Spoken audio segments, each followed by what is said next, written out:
brand well known across the globe, but what came before the swoosh?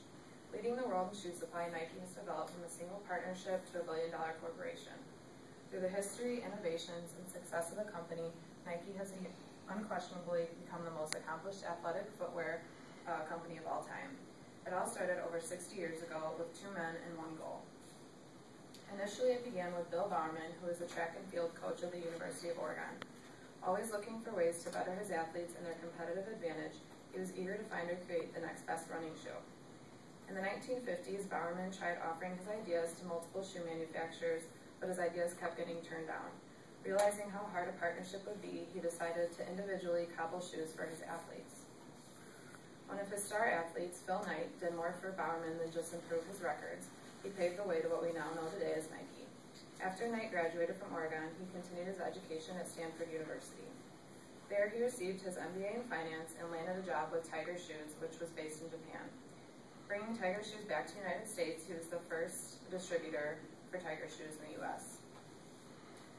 Remembering his coach's passion for the running shoes and their innovation, Knight sent him his first shipped pair of shoes, hoping Bowerman would make a purchase.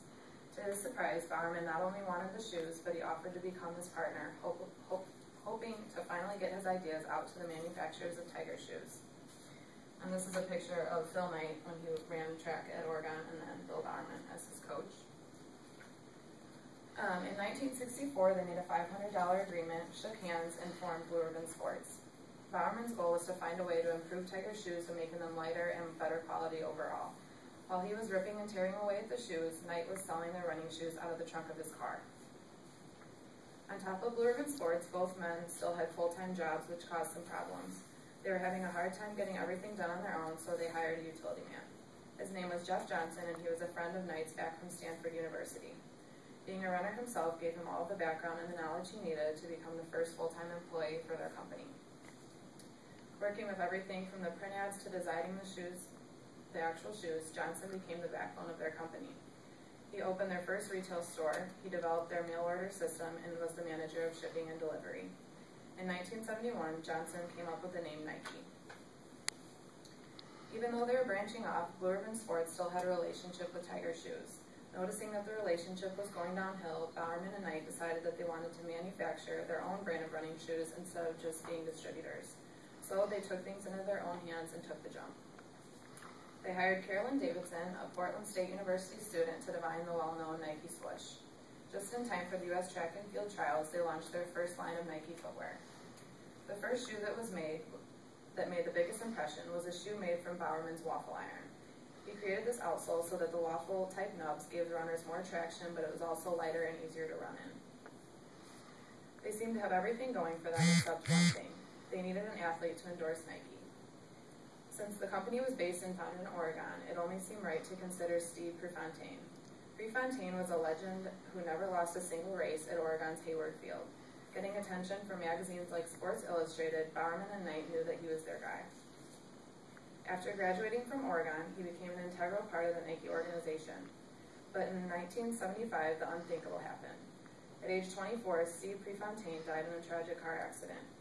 Holding multiple American records, his life and his career was cut short. To this day, Knight still claims that he is the soul of Nike. And then here's just the picture of the swoosh that everybody, I'm sure, is familiar with. This was the first Nike shoe, and I can pass it around if you want. You can see the waffle irons and how there's little nubs on it. And then this was Steve Prefontaine running for the USA. He was still alive. By 1980, Nike became a publicly traded company. During this time, Nike went through some dramatic changes. Some of Nike's early innovators decided to change pursuits, including Knight himself. He was no longer holding the role of president and was now the chairman of the board and the CEO. During this time of transition, Nike opened the door for his competitors to catch up. Although in 1987, Nike regained the lead after releasing Michael Jordan's signature NBA shoe. And this was his first NBA shoe that they released. Also in 1987, Nike released the Air Max shoe line. This shoe is the first to feature visible airbags in the sole. The shoe line gave Nike the competitive advantage they needed to set them apart from other footwear companies. Not even a year later, Nike produced a series of ads promoting the slogan, "Just Do It." With upcoming athletes exposing the new cross-training shoe, the slogan stuck.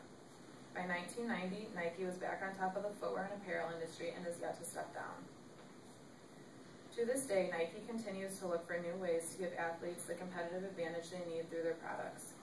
It is incredible to think of how Nike has evolved from a two-man business out of the back of their car to the most successful billion-dollar company in the world.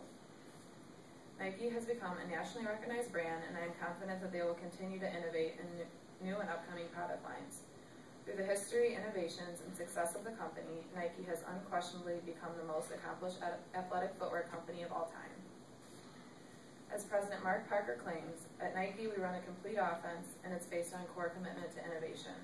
That's how we stay opportunistic, serve the athlete, reward our shareholders, and continue to lead our industry.